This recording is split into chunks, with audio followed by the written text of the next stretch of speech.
One of the greatest challenges we face is gaping and growing disparities between countries and regions around the world.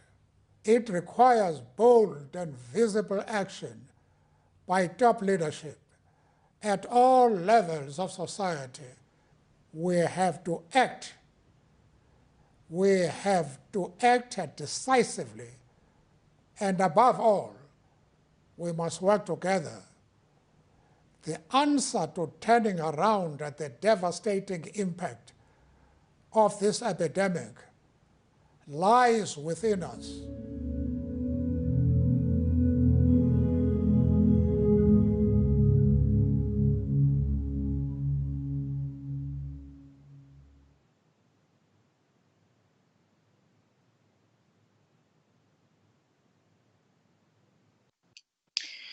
Well, good afternoon, everyone. Thank you so much for joining us. Welcome to the virtual Vital Voices brought to you by the One Campaign and, of course, the Nelson Mandela Foundation.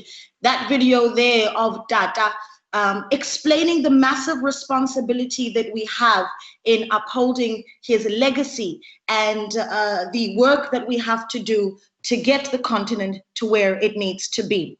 My name is Naledi Muleo. I will be your host this afternoon. We have two interpreters. They are Andy Swakebashe and Natasha Parkins. They are with us as well, and they'll be interpreting our discussions this afternoon. Well, let's get into the reason why we're here. We have a lot of work to do. You know, 2020 has certainly been the kind of year that has been eye-opening in so many different ways. The continent has largely been spared from the virus, largely from a health point of view, even though we have lost many lives. But the whiplash of this pandemic was massive from an economic point of view. Our economies on the continent are reeling as a result. This is what we face as a continent. 40 million people will be pushed into extreme poverty. That's just this year alone. 40 million lives pushed to extreme poverty. We are facing a massive debt trap on the continent. Our financial needs, according to the World Bank and the International Monetary Fund at this point, are sitting at $1.2 trillion. That's for 2020 to 2023. Half of that money is going to be used just to service debt. That's just how much trouble we're in. And even understanding that very bleak picture, we still sit with a position where we see illicit financial flows bleeding through our economies across the continent to the tune of $89 billion every single year. These are frightening numbers. And when we talk about these numbers, we think of it as just corruption, and that it is just money being stolen or money being lost, money falling through the cracks. But if you go back to September this year, in our very own South Africa, President Cyril Ramaphosa called corruption, especially when we had PPE corruption in South Africa, he called it tantamount to murder. Because when work cannot get done, lives cannot be saved. So we have a massive responsibility here. To tackle corruption, we need to deal with it just as quickly and as seriously as we have dealt with the COVID-19 pandemic. And we can only do that, honestly, by working together and ensuring that there is a very cohesive plan to get us out of this mess. And we have to be warriors about it. So I am very excited about the program today. We are joined by real warriors of the battle against corruption on the continent. We have with us a Pan-Africanist and founder of the PLO Lumumba Foundation, Professor Patrick Lumumba. We have with us a former public protector of the Republic of South Africa, Professor Thuli Madonsela. We have the executive director of One in Africa, Mr. Edwin Ikworia. And of course, from the Nelson Mandela Foundation, we have with us Petronella Ngaba. And from all the way, speaking to us all the way from Nigeria, we also have with us Hamzat Lawal, co-founder and CEO of the Connected Developer. So We have a special message that has come in from Professor Lumumba. We're going to start that off. Just a quick rundown. Of course, he is an advocate of the high courts in Kenya and Tanganyika and a certified mediator. He is a fellow of the Institute of Certified Public Secretaries of Kenya and of course, a fellow of the Kenya Institute of Management.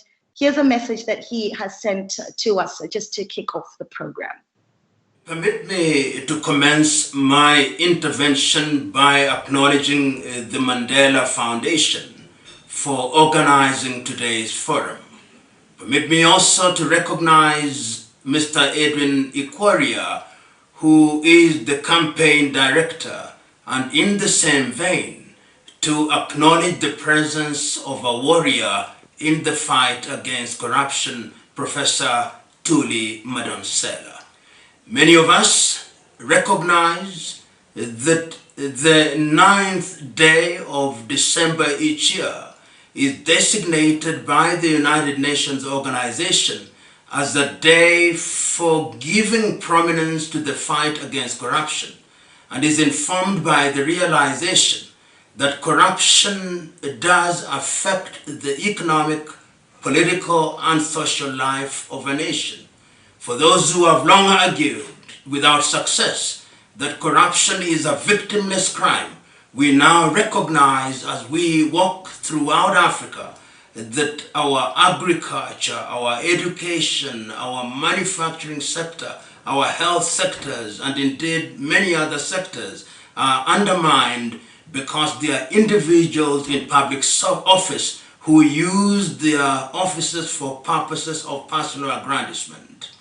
Today is unique in the sense that we are commemorating this day at a time when the continent of Africa has been ravaged by the pandemic that has seen the continent being shut down. Africa has been shut down since the month of March at different levels, from Cape Town to Cairo, from Djibouti to Dakar, from Bangui in the Central African Republic to Freetown in Sierra Leone.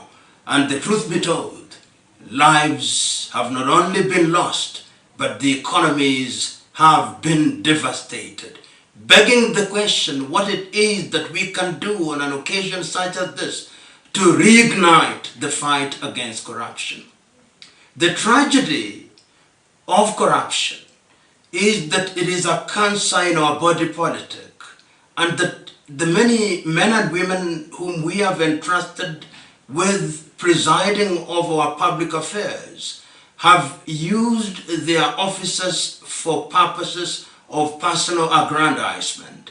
During this period, we have heard stories from different countries where those who are charged with acquisition of material meant to be used in the fight against COVID-19 have instead embezzled those funds. Stories have been told from Nigeria, Kenya, Zimbabwe, Uganda, and others. And we know that in Somalia, they have been as swift as to ensure that those who are involved in these dastardly acts were punished very swiftly.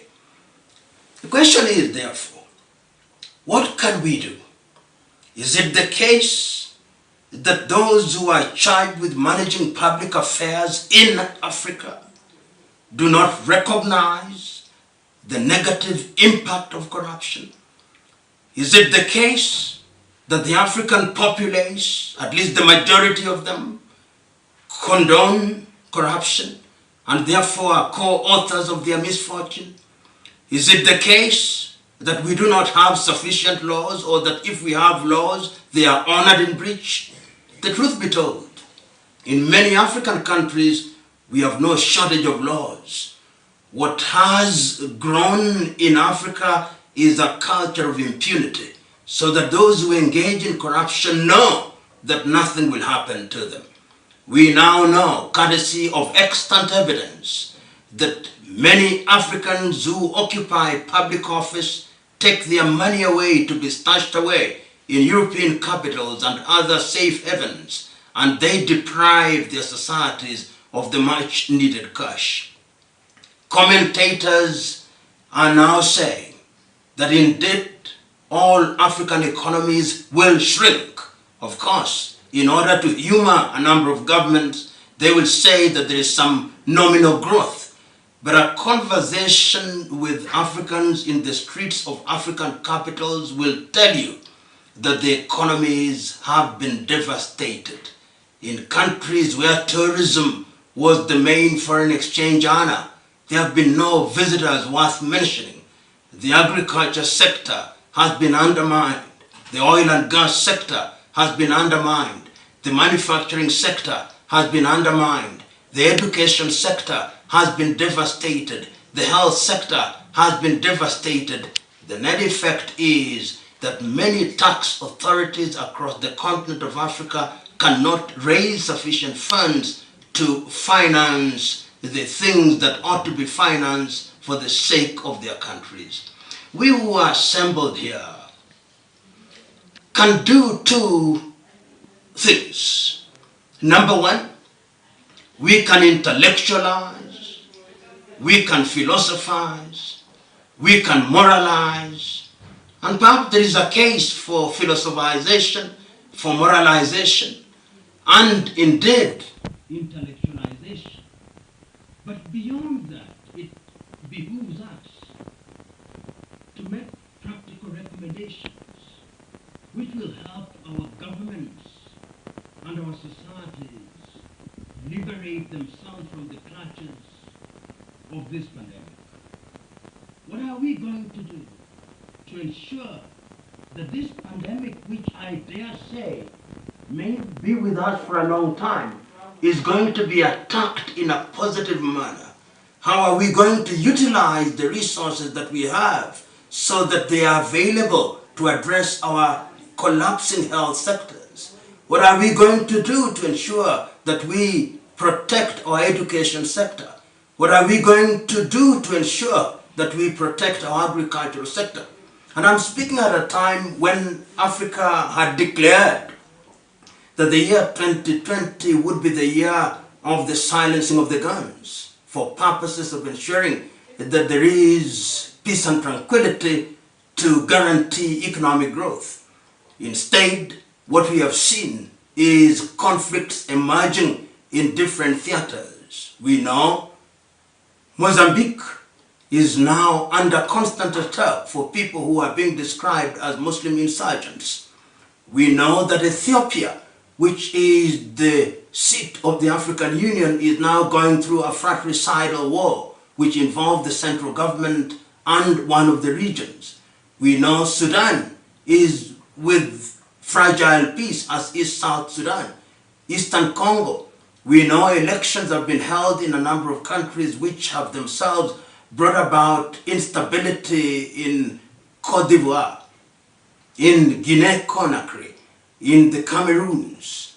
And these are things that we cannot ignore on this occasion of commemorating the Anti-Corruption Day, because all conjoined serve to inform the discourse that we are engaged in. My own prescription is that we should use this day and the outcome of our deliberation to engage government in a constructive way. I think many governments now recognize that if we do not fight the scourge of corruption, then the continent is going to collapse. There is no shortage of people who have written about this. There is no shortage of people who have spoken with passion against this. But I think one of the things that we must do include educating the populace. The populace must be made aware that corruption is not victimless. They must be made aware that for every shilling, for every rand, for every cedi, for every naira, for every kwanza, for every medical that is taken away by corrupt public officials, the health sector suffers, the education sector suffers, the infrastructure suffers, and the countries are the poorer because of these activities. Beyond education, we must also intensify the struggle to prevent corruption. Opportunities for corruption must be reduced by ensuring that we move into the digital space, which will reduce opportunities for corruption, so that corruption, if it continues to exist, is essentially the exception other than the rule. The third thing that we must do is that individuals who are found to be engaging in corruption must be dealt with firmly and swiftly. In fact, sometimes I dare say that corruption ought to be treated for what it is, a crime against humanity, because those who engage in corruption lead to massive deaths and other ills which bedevil the society. Ladies and gentlemen, fellow Africans, I have no doubt in my mind that we have the passion, we have the intellectual wherewithal, but the time has come that we must move from the drawing board into the hard ground of reality, so that we begin to address this particular scourge in a manner that is powerful, is directed, and in a manner that will liberate our continent from the shackles of these latter-day thieves who, as my friend Boima Fanbule once said, engage in theft on an industrial scale. It can be done, we must do it, and we must make our contribution. Let not the 9th day of December simply be a day when we remind ourselves of how effectively pernicious corruption is, but it should be an occasion for re-energizing ourselves in the fight against this ill. It can be done. I wish you all good deliberations in the knowledge that the ideas that are put on the table will be cross-fertilized and cross-pollinated, and ultimately the results that will come out of this deliberation will be communicated to those in decision-making places, so that they may be considered in the fight against corruption.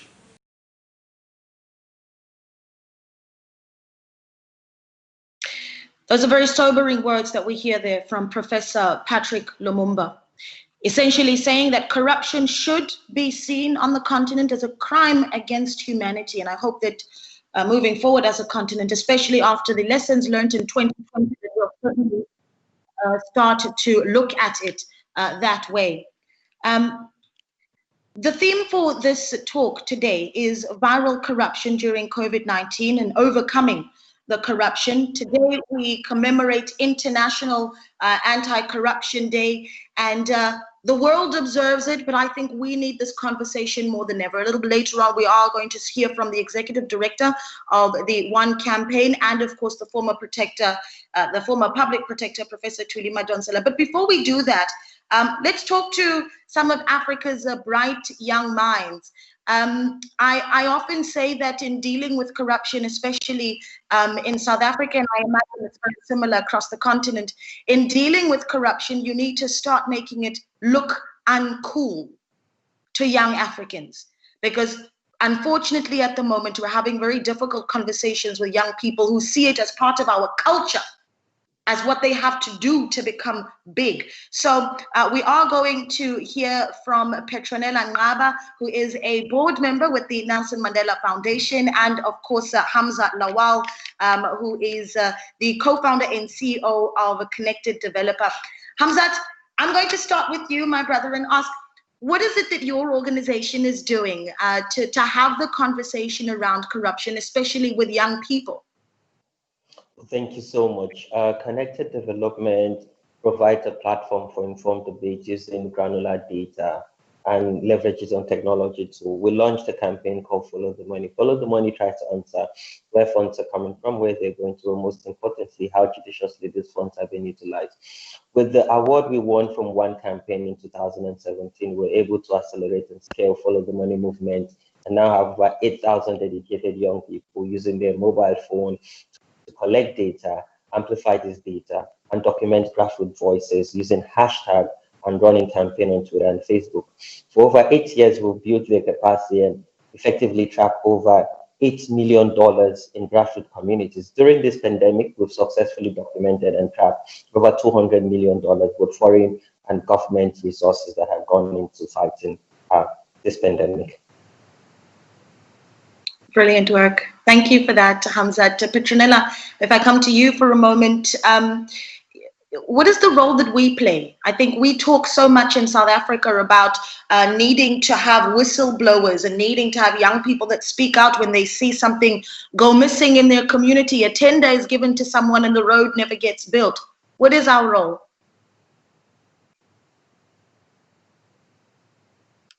Yeah. Hi, Naledi, and thank you for having me.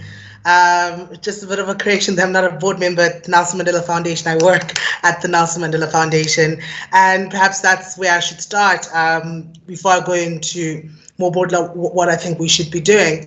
So at the foundation, our work, one of our focus areas is around constitutionalism, and within that, I'm thinking about democracy building work, right? So you would have seen even last year for our annual lecture, we had Chief Justice Hueng deliver, the annual lecture and all around constitutionalism.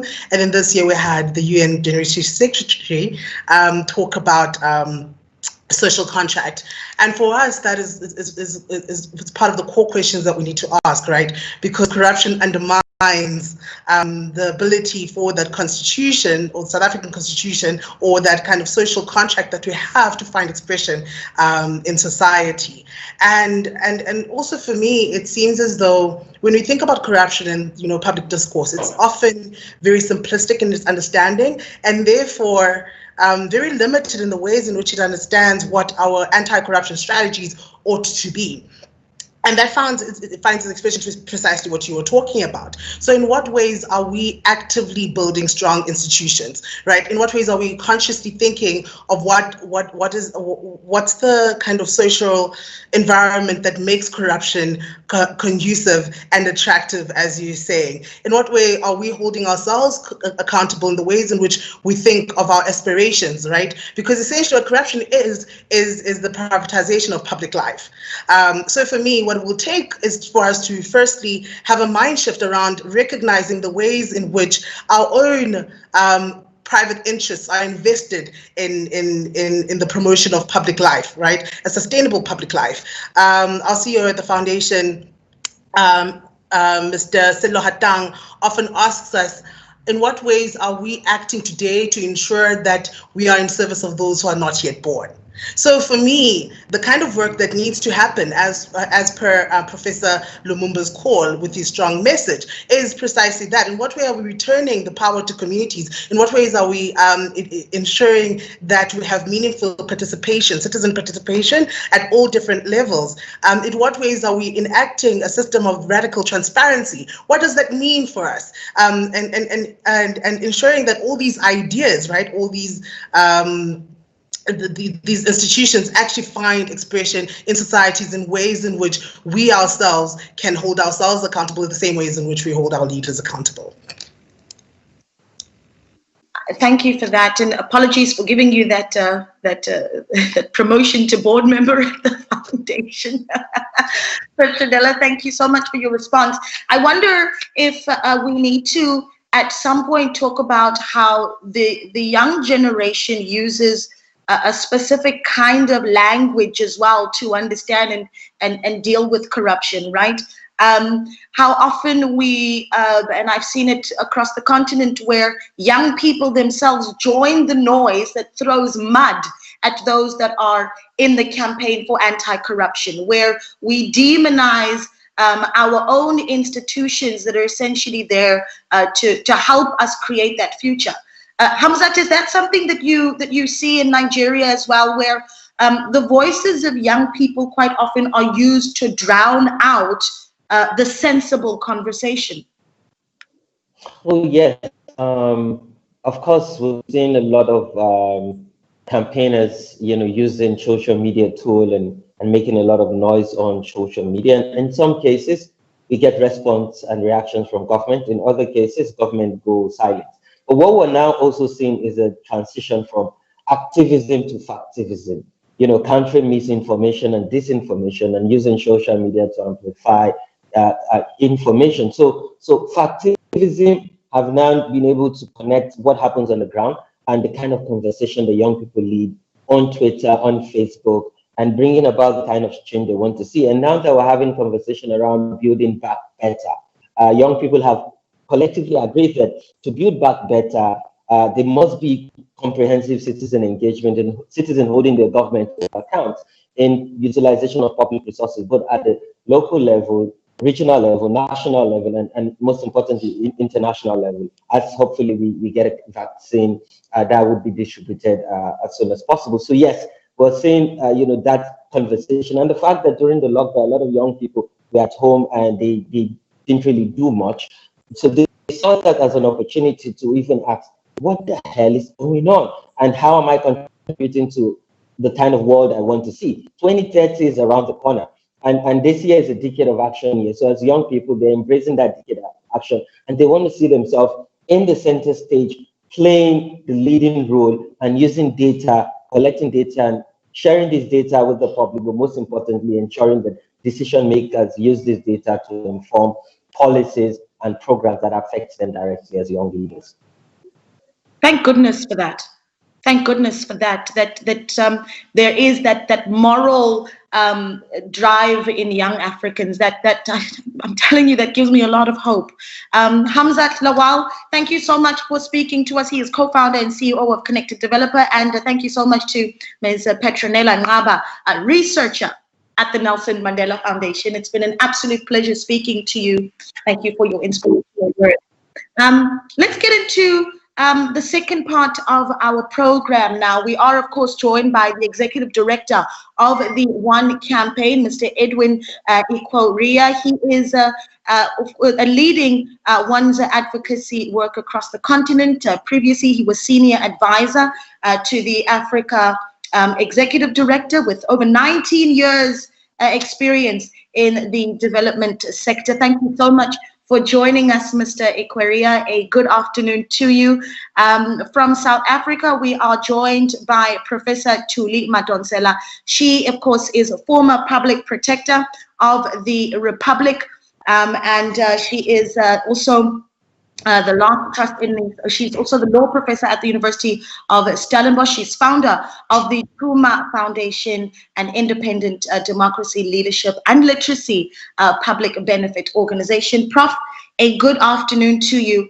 Thank you so much for joining us. I think if I let you open, Mr. Ikweria, and I say to you, one of the things I touched on when we talked about as we introduced the program, of course, was just the massive amount of debt that we're facing on the continent.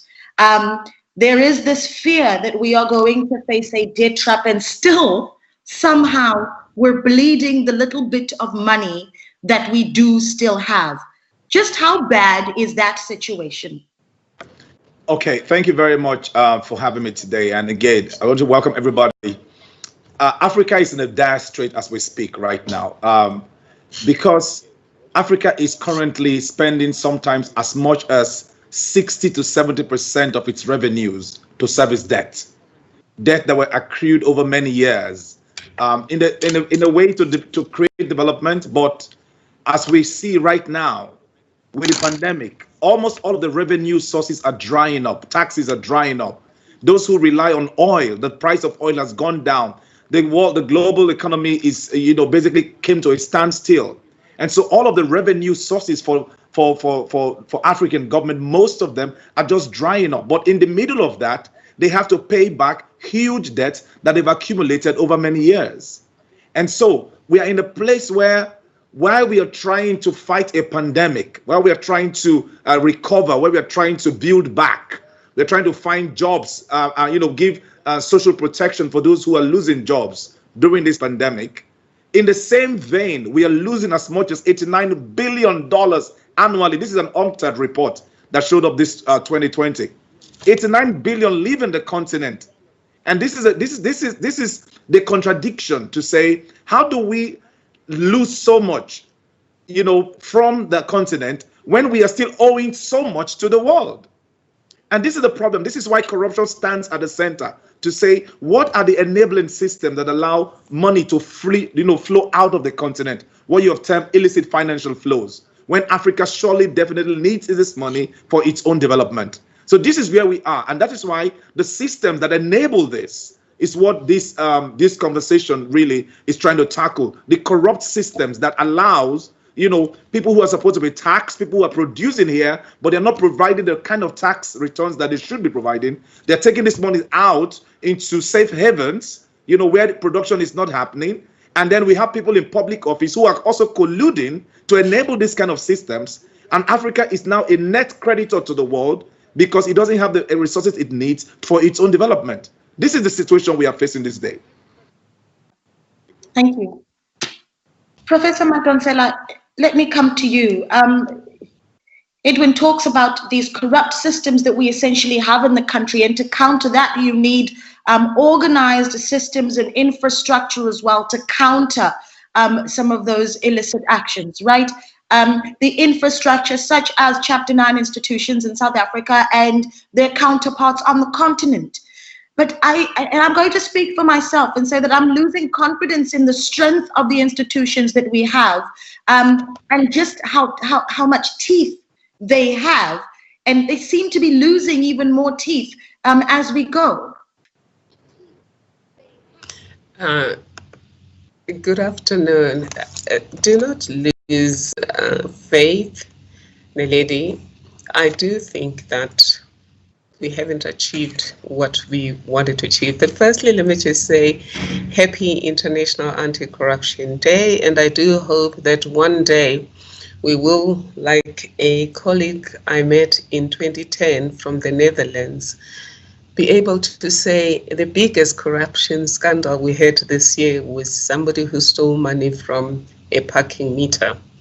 At this stage, corruption is no longer a scandal, because it just happens every day and people have become almost insensitive. You ask whether we should trust the systems. I think that the mistake we make is to assume only the justice system should take care of things. For corruption to be handled, I think there are three enablers that we need to address. One is the social justice factor. I think it was Edwin who spoke, for example, about how the people are not engaged in the anti-corruption fight.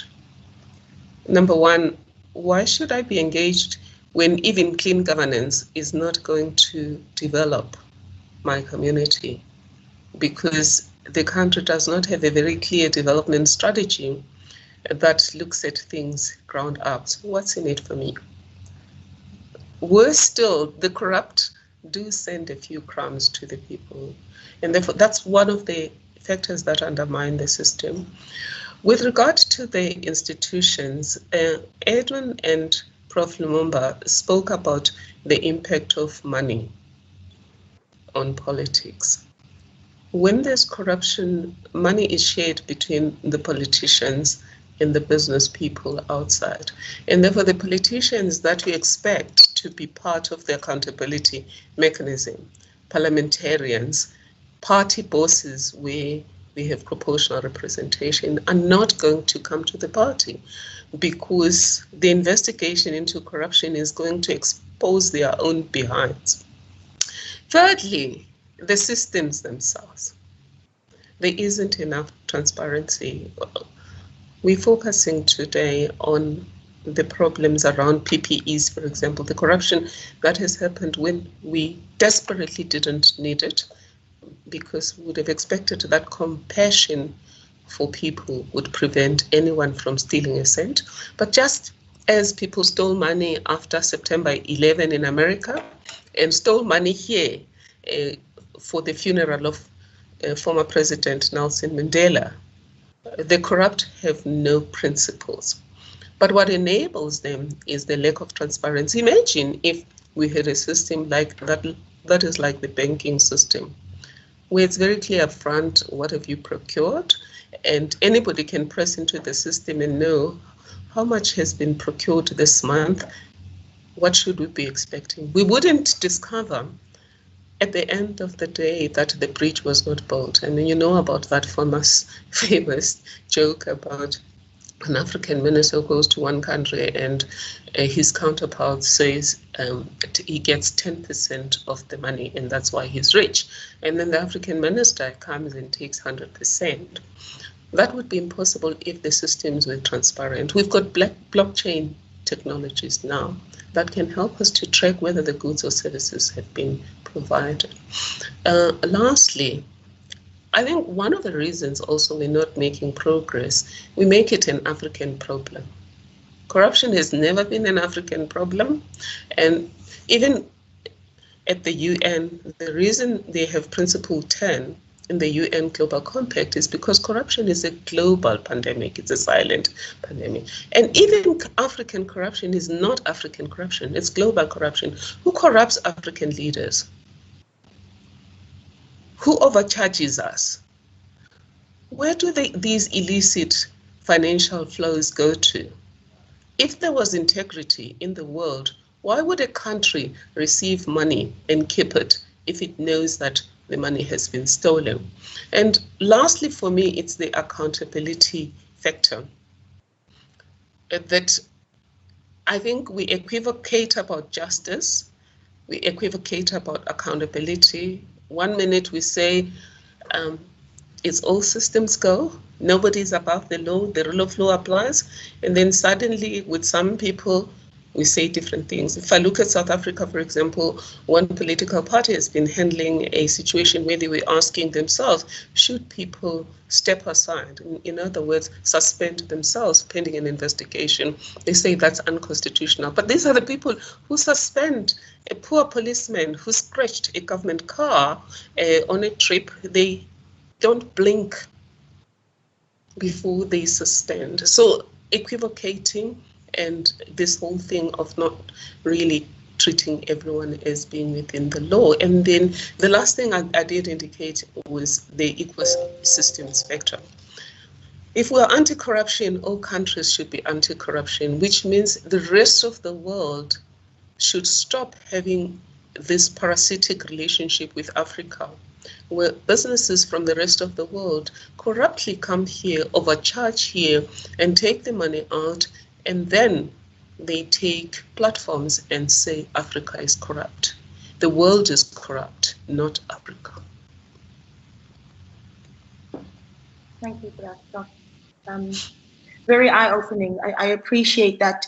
Mr. Ikoria, if I come back to you and I ask you, what is the role that we can play then on the continent? And I'm talking about in how we hold each other accountable.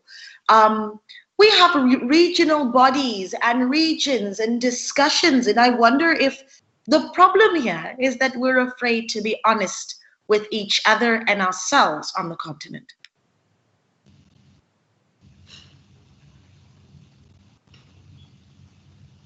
Okay, I would say that it's not necessarily about whether we are afraid to be honest. The truth is that corruption has somebody, I think Ngozi Okonjo-Iweala, the former minister of finance in Nigeria, says fighting corruption is dangerous. So, and that is very real. And again, from Prof's point of view, I can tell you that if you stand and you speak the truth in that way, your life becomes you in peril. You should be afraid for your life because, like Prof said, corrupt people have no principle. But I think the key message here is that the society kind of has enabled it. Enabled in the sense that if the norm is that, or people expect you to be corrupt. So even when you don't want to be corrupt, but it is the expectation in society that you are the one that is odd if you're not corrupt, then you tend to play the same game. And so when you tell each other the truth, but when it comes to the nitty-gritty, so I'm driving on the road and I meet a policeman, and I want to insist that I'm not going to pay a bribe, and I get delayed, and I stay for 1 hour, 2 hours because I refuse to pay a bribe. And you will see my other colleagues who come say, just give them this thing and go away from there, right? That in itself becomes systemic. And this is the dangerous part where our norms, begin to enable and embolden corrupt players. And this is where the challenge is. Talk about the regional institutions. There are many of them. The board on the African Union board on anti-corruption, is driving norms at the central level. But at what point, at the national level, are these anti-corruption bodies really, taking on that whole comprehensive, holistic approach? And Prof talked about the issue of transparency. I would say, for instance, there are some governments that have launched, Fiscal Responsibility Act, and that has led to Public Procurement Act, and that is supposed to create transparent systems where everything you purchase is in the public domain, and by who is purchasing them. We have systems like beneficial ownership disclosure that are new norms that are coming into our corporate world now. These are the systems that are supposed to expose, politically exposed persons who are also doing business, with government, and making sure that, of course, the biggest buyer of goods and services on the African continent is the government. When you procure things, when you are engaging, giving contracts out, and it's in the public domain, then people can see, why does one road cost $10 billion here, but the same road costs $5 billion in another jurisdiction with the same terrain? Those kind of questions, that when citizens begin to probe those questions, that is when it now becomes a system.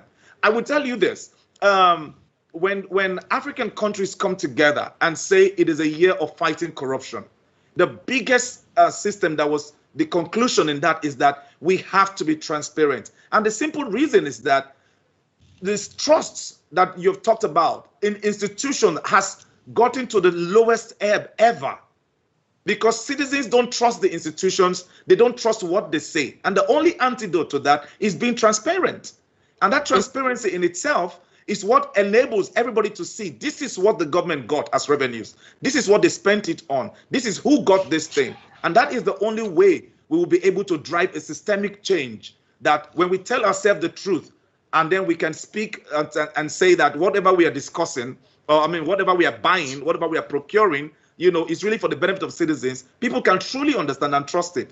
Otherwise, the institutions themselves, just become, projects.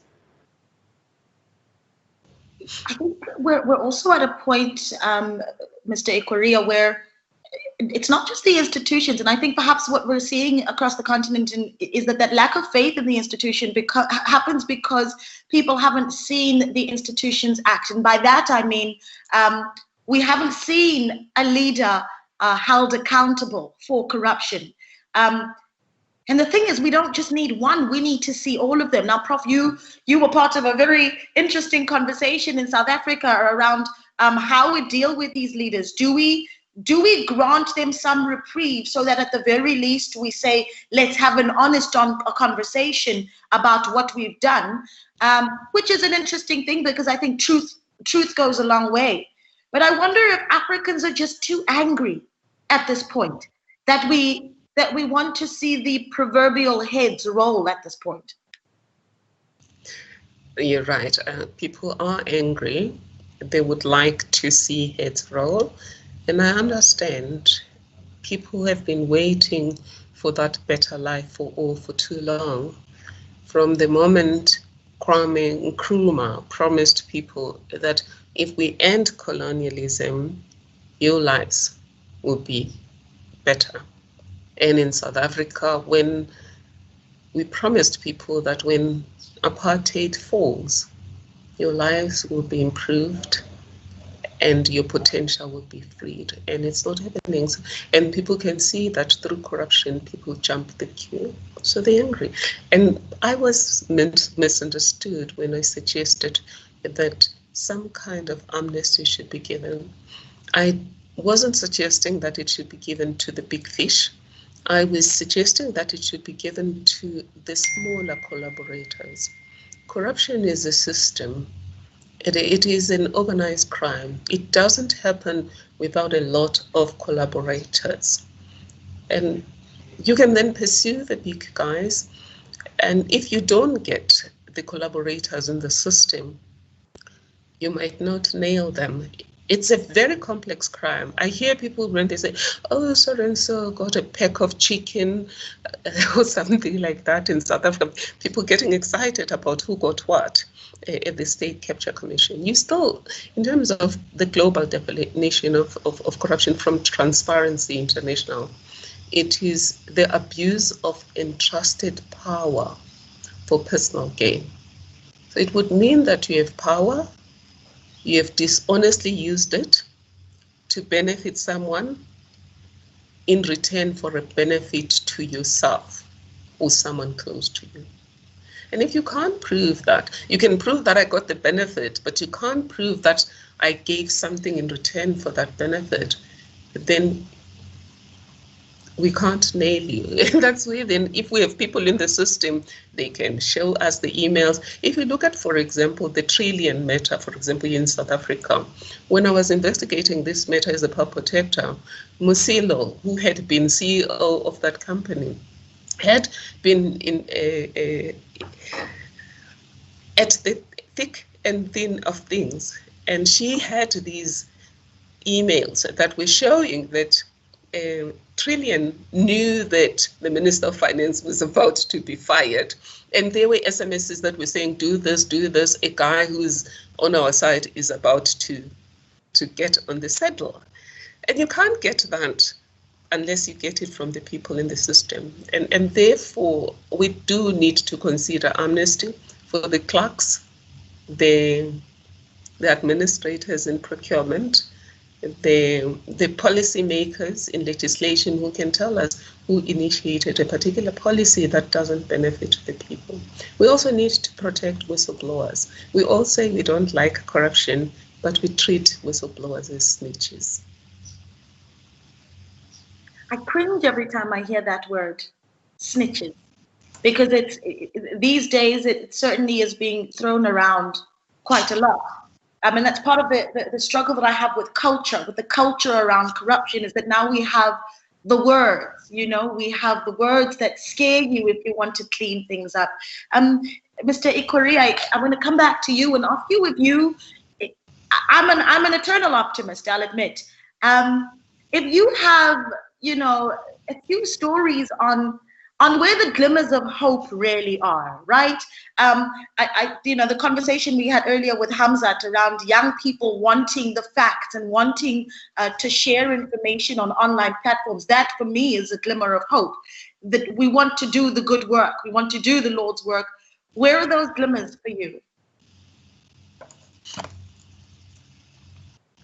Thank you. I think there are some systemic changes that we've seen over the past few years that I thought are potential. I mean, they indicate that somehow Africa is on track to, fighting corruption, systemically. I give the example of Nigeria. There's something they call the Treasury Single Account, or Treasury, the TSA, as they call it, where basically all of government finances, all of government revenues and co are domiciled in one account, so that every government parastatal, every government agency, has a single account. And then through a dashboard, you can see what is going on, how the monies are flowing out and how the monies are coming in.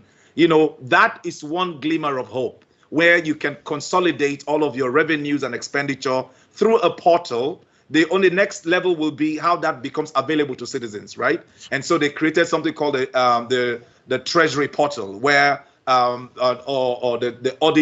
Supreme Audit Institution also shares and updates, gives information, on what expenditures are going out and how parastatals are using monies allocated to them. Those are, for me, some glimmers of hope. There is something that is also coming on right now called the Open Government Partnership, where African countries are coming together about, several in a multilateral framework to agree to partner with citizens, where citizens and the civil society as citizens, partner with government in designing what you call specific action plans, that enables them to deliver concrete commitments that can be tracked over a 2-year period in the national action plans. Those are glimmers of hope. There is the open contracting data standard that is also going on around. Some countries have adopted. Nigeria adopted what we call the NOCOPO, the National Open Contracting Portal, where the Bureau of Public Procurement continually publishes information about procurement that is happening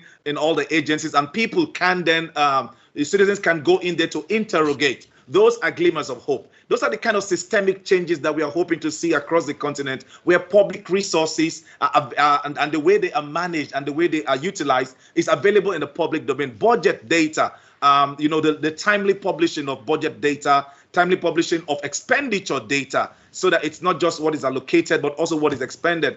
Those are the kind of information that should engender trust in the citizens, so that when citizens know exactly what you are expending, that becomes, it's a lot easier to trust when you say there is no money, or when you say you are spending money. For instance, there's some laughable budget lines in national budget. For instance, somebody in Nigeria, I make the case again, they say we are paying for the presidential villa. We are paying rent for the presidential villa. When it came to the public domain, everybody like, how on earth should we be paying rent in the presidential villa? So those are the kind of questions. You cannot interrogate those things when you don't have access to the data. And these have been going on for years. So the more transparent we become, the more accessible data is to the citizens, the easier it is to follow the money, like our colleague Hamza just highlighted. You cannot follow what you don't know. And then there's the Freedom of Information Act that have been passed across many African countries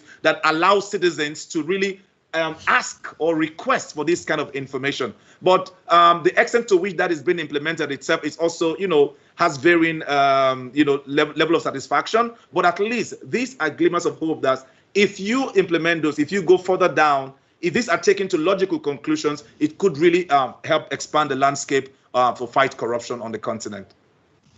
I do want to sit on the issue of resources for a while, because I think it's important. We've heard the head of the NPA, the National Prosecuting Authority here in South Africa, talk a lot about just not having enough money to prosecute, just not having enough teams, just not having everything that she needs to be able to do her job. And that's going to be a similar case across the board, where the infrastructure that we have to clean up simply doesn't have the broom and the mop. Right? Are there innovative ways of ensuring that we equip our institutions, Professor Madonsela, without relying on the corruptors themselves to fund our institutions? Absolutely. Well, as public protector, one way that we had organized for the institution to be funded was to establish a blind trust, like the Constitutional Court. But I understand that the idea was canned after I left. But not everything is about money. A collaboration between civil society and government can move the needle. And at the core of that is what the World Bank refers to as social accountability. If you look at the World Bank studies in countries where people have been involved in the budgeting process, in understanding who does what and where the money is going to go to, things get done and money doesn't get stolen, or it's rare that money gets stolen. And that social accountability is tied up with the OGP, the Open Government Initiative. Because where there is light, evil is minimized. And I think it was Justice Brandeis from the US who said, sunshine is the best of disinfectants. In my days as public protector, I've seen that when people know what standards should be met, who should do what, there's limited corruption. Secondly, where we can help government is bringing our own civil society experience in simplifying service delivery.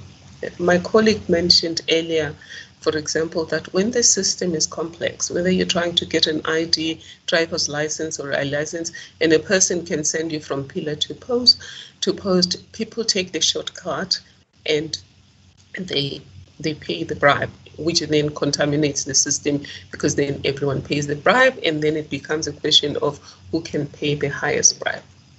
But if the standards are made transparent, where you go to the police and you're a rape victim or a victim of anything, the standards are there on a glance, and we're putting them on SMSs. Things are going to get better.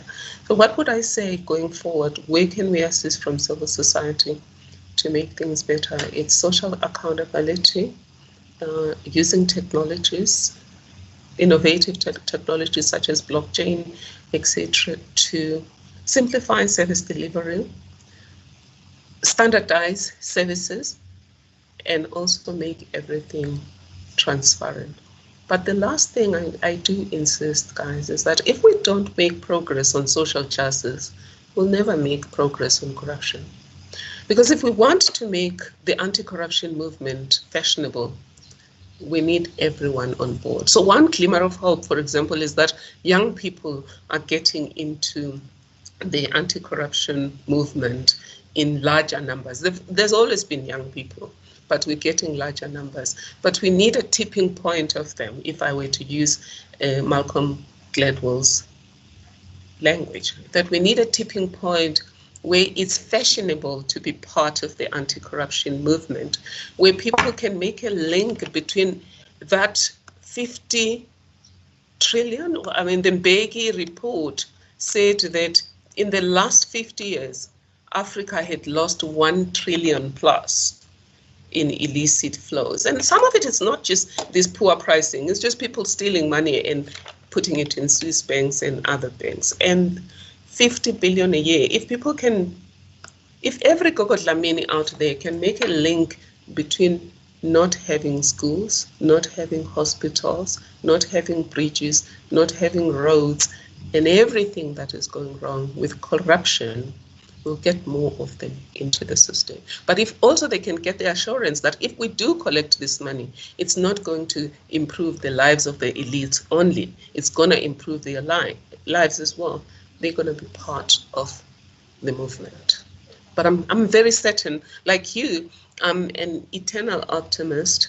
I see change everywhere. I see people wearing orange overalls, but I see us claiming some of the money back as well. And pretty soon, it will be unfashionable to have money that you can't account for.